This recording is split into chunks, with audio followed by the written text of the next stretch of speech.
name is London J, and my daddy is Jay Morrison, and today we're going to be teaching you your true African history.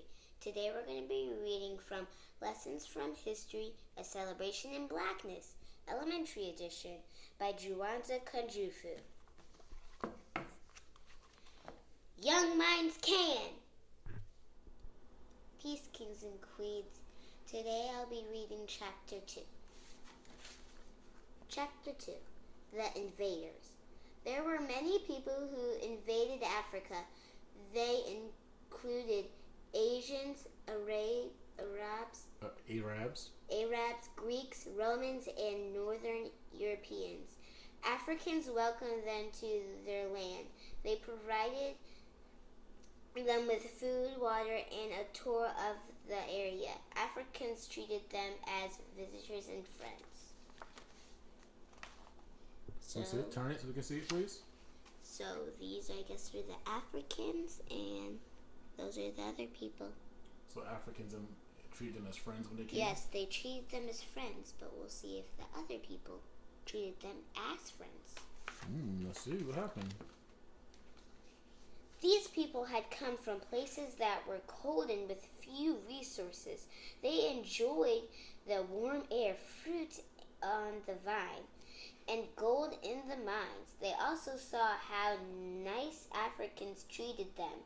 They met, decided to take the land, and over a period of years made Africans slaves. Wait, so you telling me the same people that Africans treated as friends and fed them and let them have their gold and fruit, they made African slaves?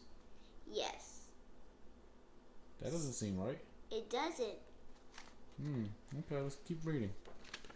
Let's see what happens. Africans had used iron for their buildings. They made carbon steel in mud ovens. These invaders used iron for swords, knives, arrows, and guns. The Africans only had spears and shields and a few knives.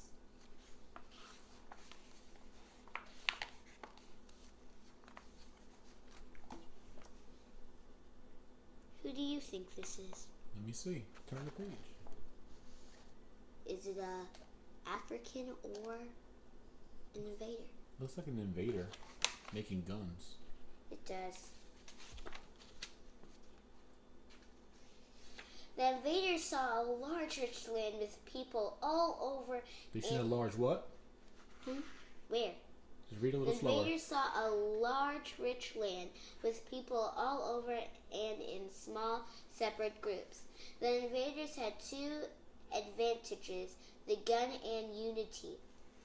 Africans were brave and fought back with their limited weapons. Some kings bought guns, but force, trickery, and greed made them trade their people for guns.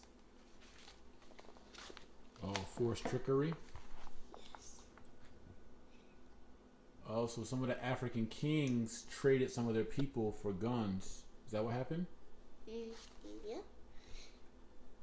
See, because it says some kings bought guns, but force, trickery, and greed made them trade the people for guns.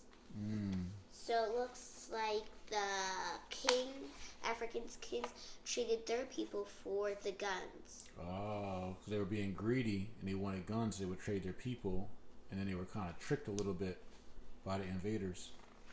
So these must be the Africans, and those must be the invaders. Right. These people were taken to the coast next to the water. One place was called Goree Island in West Africa.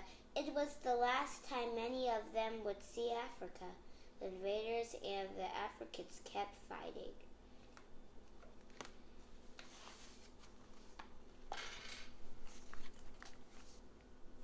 Let me see.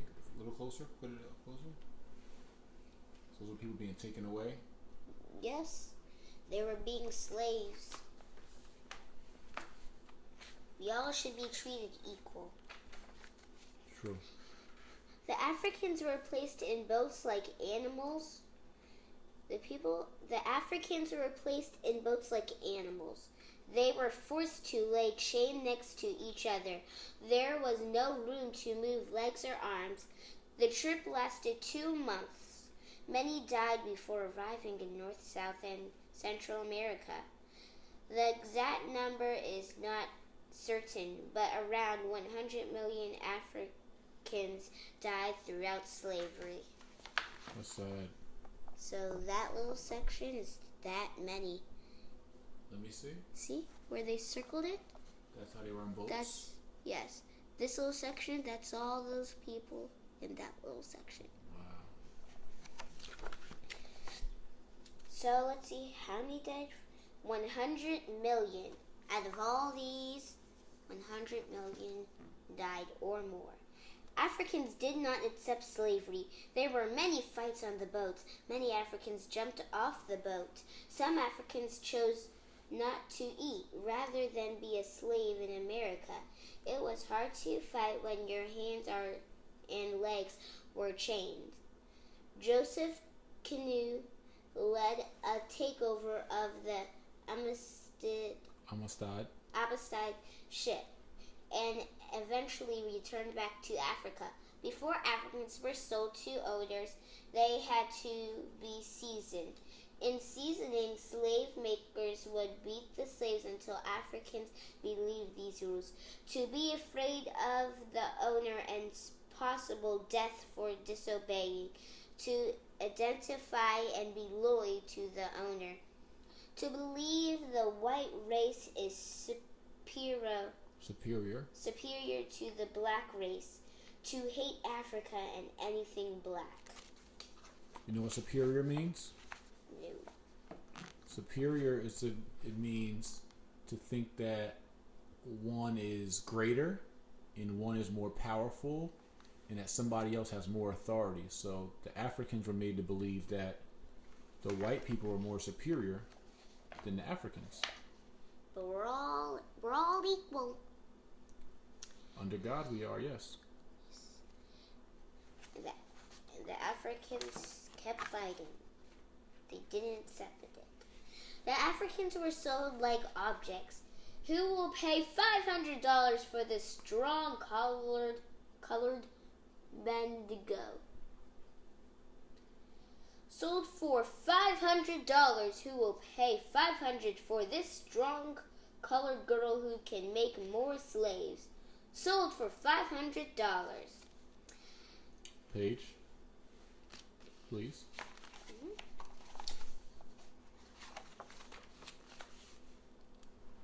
We're looking at this page. Okay. They're selling these Africans. The Africans tried to stay together, but owners sold fathers to other owners in one state, mothers to another, and children somewhere else. African husbands, wives, and children hugged each other and cried